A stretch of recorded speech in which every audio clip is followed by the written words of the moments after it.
ഇത് ഈ അഭിഷിക്തരായ ആൾക്കാർക്ക് ഈ ദൈവവചനം പ്രഘോഷിക്കാൻ മാത്രം പോരാ, അവരതിനു ശേഷം ബലിയർപ്പണം നടത്തിയാൽ പോരാ, അവർക്ക് ഇവരെ മേയിക്കാനുള്ള ചുമതല ദൈവം നൽകിയിട്ടുണ്ട് അഭിഷേകത്തിലൂടെ.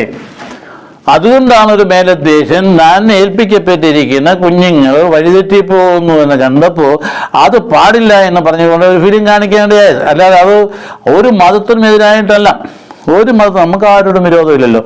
തന്നെ നമ്മളെ പഠിപ്പിച്ചിരിക്കുന്നതാണ്, നമ്മളെ പഠിപ്പിച്ചിരിക്കും മറ്റേന്ന് പറഞ്ഞിരിക്കും എല്ലാ മതങ്ങളെയും നന്മകളെ സാംശീകരിച്ചെടുക്കണമെന്ന് പറഞ്ഞു. ആരെയും ഒരു മതത്തെയും തള്ളി പറയാൻ പറഞ്ഞിട്ടില്ല. ഇവിടെ ഒരു മതത്തെയും തള്ളിയില്ല. അദ്ദേഹം പറഞ്ഞത് എന്താ പ്രധാനപ്പെട്ട കാര്യം, ഇതൊരു സാമൂഹിക പ്രശ്നമാണ്, അല്ല മതാത്മക പ്രശ്നമല്ല. അത് എടുത്തിട്ട് കണ്ടവനെ കശക്കി മതാത്മകമായിട്ട് വേറെ മതത്തിനെതിരായിട്ട് വലിയ ചർച്ചകൾ തുടങ്ങുന്ന ഒരു കാര്യമില്ല. അങ്ങനെയൊന്നും ആ മരുന്ന് ഉദ്ദേശിച്ചില്ല. ആ മരുന്ന് ഉദ്ദേശിച്ചാൽ തൻ്റെ മക്കൾ നഷ്ടപ്പെടുന്നു, സാമൂഹ്യ പ്രശ്നമാണ്. ആ സാമൂഹ്യ പ്രശ്നത്തെ എങ്ങനെ കൈകാര്യം ചെയ്ത് നോക്കിയപ്പോൾ തൻ്റെ മക്കൾക്ക് ബോധവൽക്കരണം കൊടുക്കണം. കെണികളുണ്ട്, ആ കെണിയിൽ ചെന്ന് ചാടരുത് എന്ന് പറഞ്ഞ് പഠിപ്പിക്കാൻ പറ്റുള്ള സംവിധാനം ഏർപ്പെടുത്തി. അതിനാർക്ക് കുറ്റം പറയാൻ പറ്റും? ക്രൈസ്തവ സഭയുടെ അകത്തെ പരിശീലന പരിപാടിയൊക്കെ സുതാര്യമാണ്, ഓപ്പണാണ്. ആർക്കും കയറി വരാം, ആർക്കും മനസ്സിലാക്കിയത് എന്നാ പഠിപ്പിക്കുന്നത്. ഒരു മനുഷ്യനും ഭൂമിയിൽ ഒറ്റ മനുഷ്യനെതിരായിട്ട് ഒരു വചനം പോലും ഇതിനകത്ത് വരില്ല, ഒരു മതത്തിനെതിരായിട്ട് വരില്ല. നേരെ മറിച്ച് അവരെ കൂടി സ്നേഹിക്കാൻ, ഈ ശത്രുക്കളുണ്ടെങ്കിൽ അവരെ പോലും സ്നേഹിക്കാനാണ് പഠിപ്പിക്കുന്നത്. അതുകൊണ്ട് ക്രൈസ്തവ സഭയുടെ മതബോധന വിശ്വാസ പരിശീലനത്തിനകത്തേക്ക് ആർക്കും കയറി വരാം. അത് എപ്പോഴും പരസ്പരം സ്നേഹിക്കാനും വളർത്താനും ഒപ്പം തന്നെ രാജ്യത്തെ ബിൽഡ് ചെയ്യാനും ഒന്നിച്ച് നിൽക്കാനുമാണ് പരിശീലിപ്പിക്കുന്നത്. എല്ലാവരോടും ചേർന്ന് നിൽക്കാനാണ് പഠിപ്പിക്കുന്നത്. ഭരണാധികാരികളെ അനുസരിക്കാനാണ് പഠിപ്പിക്കുന്നത്. ഭരണാധികാരികളെ ബഹുമാനിക്കാനാണ് പഠിപ്പിക്കുന്നത്. അല്ല ഭരണാധികാരിക്കെതിരെ പോകാനല്ല. ഇതാണ് സുവിശേഷത്തിൻ്റെ ചൈതന്യം ചലനം എന്ന് പറഞ്ഞത്. അപ്പോൾ തന്നെ തൻ്റെ മക്കൾ വഴിതെറ്റിപ്പോകുന്നുണ്ടെങ്കിൽ അതിനെ പ്രതിരോധിച്ചുകൊണ്ട് അവയെ നയിക്കാനായിട്ട് ഇതുപോലെയുണ്ട്. അപ്പോഴാണ് ഇങ്ങനെയുള്ള സാഹചര്യം. അല്ലാതെ സാമൂഹ്യ പ്രശ്നത്തിൻ്റെ നടുവിൽ കിടന്ന് ഉഴലുമ്പോൾ അതിൽ നിന്നൊരു വിടുതി കിട്ടാൻ വേണ്ടിയിട്ട് അവരെ നേർവഴിക്ക് നയിക്കാൻ വേണ്ടിയിട്ടാണ് ഒരു മേലധ്യക്ഷത്തിന് നടപടി എടുത്തത്. അതിന് വെറുതെ ഭയങ്കരമായിട്ട് ഈ തെരഞ്ഞെടുപ്പ് കണ്ടുകൊണ്ട് മുതലെടുക്കാൻ വേണ്ടിയിട്ടാണ് ചില വിഷയം അതിശക്തമാകൂ നുണയാ പറയുന്നു, അതാ പറയുന്നു, ഇതാ പറയുന്നു. വല്ല കാര്യമുണ്ടോ? ഒരു കാര്യമില്ല. ഇതുള്ള കാര്യം ഇപ്പോൾ അനുഭവത്തിന് മുമ്പിൽ വെച്ചുകൊണ്ട് ഇതില്ല എന്നും പറഞ്ഞിട്ട് കാര്യമില്ല. വളരെ കൃത്യമായ അനുഭവങ്ങളുണ്ട്. വേദനിക്കുന്ന മാതാപിതാക്കളുണ്ട്. മക്കൾ നഷ്ടപ്പെട്ടതിന് ആലോചിച്ച് നോക്കിയ ഒരു അപ്പന് തൻ്റെ സ്വന്തം മകനെ അല്ല സ്വന്തം മകൾ ഒന്നേ ഉള്ളൂ, അത് നഷ്ടപ്പെട്ട് കഴിഞ്ഞാൽ വേദനയ്ക്ക് അതിന് എപ്പിട്ട് ഉണ്ടോ അതിൻ്റെ അവസാനം? അതിന് എന്തെങ്കിലും ഉണ്ടോ അവസാനം? ഒരെണ്ണേ ഉള്ളതിനെ നഷ്ടപ്പെട്ടു പോയി കഴിയും. അതിലെ കണ്ട ചില ആൾക്കാരൊക്കെ ഇങ്ങനെ ചില സംവിധാനങ്ങൾ ഉണ്ടാക്കുകയും പ്രവർത്തിക്കുകയും ഇങ്ങനെ ഉണ്ടാകാതിരിക്കാൻ വേണ്ടി ഒരാൾ ശക്തമായിട്ട് ഇറങ്ങിത്തിരിക്കുകയും സംഘടന ഉണ്ടാക്കുകയും അവസാനം 500-ലധികം കേസുകൾ ഡീൽ ചെയ്യുകയും ചെയ്ത കേസൊക്കെ ഇവിടെയുണ്ട്. അപ്പോൾ ഇതൊന്നും ഇല്ലെന്ന് പറഞ്ഞ് കണ്ണടച്ചിട്ട് ഒരു കാര്യവുമില്ലെന്ന കാര്യം മനസ്സിലാക്കിയിരിക്കണം. ഇതുണ്ട്. ഉള്ളത് കൊണ്ട് തന്നെ ഇനിയുള്ള കെണികളിൽ ചാടാൻ പാടില്ല എന്നുള്ള തീരുമാനം എടുത്തുകൊണ്ട് നടത്തിപ്പിലേക്ക് പോകുന്നതിനെ സംബന്ധിച്ചിടത്തോളം അതിനെ ആരും ഒന്നും കുറ്റപ്പെടുത്തുന്ന കാര്യമില്ല. സഭയ്ക്കുള്ളിലെ കാര്യങ്ങൾ വളരെ സുതാര്യമാണല്ലോ, ഒരു സുതാര്യമാണ്. ഇതിനകത്ത് ഏതെങ്കിലും അന്യമതസ്ഥരെ വെറുക്കണമെന്നോ അവരോട് രൂക്ഷത കാണിക്കണമെന്നോ അങ്ങനെയുള്ളവരുടെ കാര്യങ്ങൾ ഏതെങ്കിലും അവരെ ഇല്ലാണ്ടാക്കണമെന്നോ ഒന്നും പഠിപ്പിക്കുന്നില്ലല്ലോ. അങ്ങനെ പഠിപ്പിക്കാൻ പറ്റില്ലല്ലോ. നേരെ മറിച്ച് കുരിശിൽ കിടന്നുകൊണ്ട് ഇവർച്ചെന്ന് അറിയാതെ ക്ഷമിക്കണമെന്ന് പ്രാർത്ഥിച്ച ശത്രുക്കളെ സ്നേഹിക്കാൻ പഠിപ്പിച്ചവൻ്റെ പഠനം മാത്രമേ ഇതിനകത്തുള്ളൂ. ആർക്കാ അതിനകത്ത് ഉൾക്കൊള്ളാൻ പറ്റാത്തത്?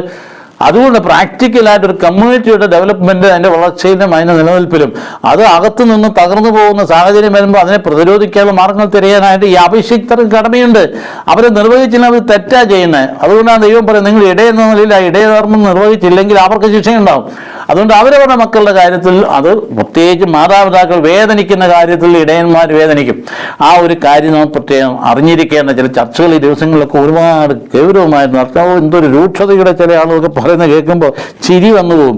ആരെ പ്രീണിപ്പിക്കാൻ വേണ്ടിയിട്ടായിരുന്നു അറിയാതെ തന്നെ ഉള്ളുകൊണ്ട് ചോദിച്ചു, കർത്താവ് ഇയാൾ എന്തല്ല പൊളിച്ചു പോകുന്നു, വല്ല കാര്യമുണ്ടോ?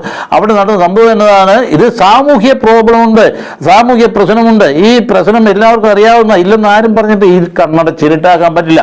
അതുകൊണ്ട് ആ കാര്യത്തെക്കുറിച്ചുള്ള ഉത്തരവാദിത്വം ഇടയന്മാർ നിർവഹിക്കുമ്പോൾ അത് അവരെ ഏൽപ്പിച്ചിരിക്കുന്ന ദൗത്യത്തിന്റെ ഭാഗമാണ് എന്ന് കണ്ടെത്തിയാൽ മതി. അപ്പൊ അതുകൊണ്ട് പത്രം പറയുക, നീ ഇതൊക്കെ ചെയ്താലും ശരി, നിനക്ക് കിട്ടാൻ പോകുന്ന സമ്മാനം രക്തസാക്ഷിത്വമാണ്. ഈ കാര്യങ്ങളെല്ലാം ചെയ്യുന്ന ഇടയന് കിട്ടാൻ പോകുന്നത് രക്തസാക്ഷിത്വമാണെന്ന്. അതുകൊണ്ടാണ് പേടിക്കണ്ടെന്ന് പറയുന്നത്. ആരെയും ഭയപ്പെടുന്നില്ല എന്ന് പറഞ്ഞ കാര്യം ഇതാ ഞങ്ങളുടെ നേതാവിന് കിട്ടിയതാ. നേതാവിനോട് എന്താ പറയുക? സത്യം സത്യം എന്നിട്ട് പറയുന്നു. ചെറുപ്പമായിരുന്നപ്പോൾ നീ സ്വയം മരമുറുക്കുകയും ഇഷ്ടമുള്ളിടത്തേക്ക് പോവുകയും എന്നാൽ നീ പ്രായമാകുമ്പോൾ നീ നിന്റെ കൈ നീട്ടുകയും മറ്റൊരു അരം ആരാ? പീഡകൻ. അവൻ വന്ന് നിന്റെ അരമുറുക്കും. നീ ആഗ്രഹിക്കാത്തത് നിന്നെ കൊണ്ടുപോകും. എങ്ങോട്ടാ? ജയിലിലേക്ക്, അഴികളിലേക്ക്. അപ്പോൾ ഇത് അവൻ പറഞ്ഞത് എങ്ങനെ ഏത് വിധത്തിലുള്ള മരണമാണ്? 10 ദിവസം സ്വീകരിക്കാതിരിക്കുന്ന അങ്ങനെ ദൈവത്തെ മാത്രം മുൻകൂട്ടി അറിയിച്ചത്. അതുകൊണ്ട് ഇതൊക്കെയാണ് ഞങ്ങൾക്കൊക്കെ വെച്ചിരിക്കണം. പക്ഷേ ആ സമയത്തൊക്കെ ശക്തി പകരാൻ വേണ്ടി പ്രാർത്ഥിക്കുക എന്നല്ലാതെ ഞങ്ങൾക്ക് ആർക്കും ഇങ്ങനെ ഈ വാങ്ങുന്ന ഭൗതിക ദുർഭൂതങ്ങളൊന്നും ഭയമില്ലാത്തുള്ള കാര്യം അറിഞ്ഞിരിക്കാമെങ്കിൽ ആവശ്യമില്ലാത്ത ഈ പാറയ്ക്കിട്ട് തലയിട്ടടിക്കാതിരിക്കാൻ നോക്കും ആളുകൾ. നേതൃത്വത്തിൻ്റെ ഉള്ളിൽ വിഭജനമുണ്ടാകാതെ ഒന്നിപ്പിച്ച് നിർത്താനുള്ള വഴിയിലേക്ക് കൊണ്ടുപോവുകയാണ് വേണ്ടിയത്. അപ്പം അതുകൊണ്ട് സ്വയം അരമുറുക്കാന്ന് പറഞ്ഞാലുണ്ട്, സ്വന്തം തന്നിഷ്ടപ്പെടാൻ നീ നടന്നില്ല, ഇനി നിനക്ക് അങ്ങനെ നടക്കാൻ പറ്റില്ല.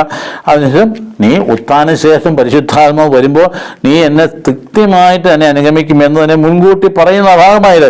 ഇപ്പോൾ എന്നെ അനുഗമിക്കാൻ നിനക്ക് കഴിയില്ല, എന്നാൽ പിന്നീട് നീ എന്നെ അനുഗമിക്കും. യോഹന്നാൻ 13:36 പറയുന്നു, ഇപ്പോൾ നീ എന്നെ അനുഗമിക്കാൻ നിനക്ക് പറ്റില്ല. നിനക്ക് അനുഗമിക്കാൻ പറ്റുന്നൊരവസ്ഥയുണ്ട്. അതെപ്പോഴൊന്നറിയോ? പരിശുദ്ധാത്മാവ് വന്ന് നിന്റെ ഉള്ളിൽ പ്രവേശിച്ച് കഴിയുമ്പോൾ നിനക്ക് ധൈര്യം കിട്ടും, ശക്തി കിട്ടും. നമ്മൾ പലപ്പോഴും അത്ഭുതപ്പെടും, എങ്ങനെ സ്റ്റാൻ സ്വാമി പുള്ളി ആൾക്കാർ അല്ലെങ്കിൽ അതുപോലെ ആളുകൾ അല്ലെങ്കിൽ റാണിമിരിയൊക്കെ ഇതുപോലെ 51 കുത്തുകൊണ്ടുവന്ന് മരിക്കാനുള്ള സന്നദ്ധതയോടുകൂടി ജീവിച്ചത് എങ്ങനെയാ?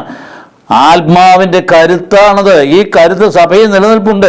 അതുകൊണ്ട് ഇതിനെ തകർക്കാനൊന്നും ആർക്കും പറ്റില്ല. ഒരുപാട് പേര് ജീവത്യാഗം ചെയ്യും, ഒരുപാട് രക്തസാക്ഷികൾ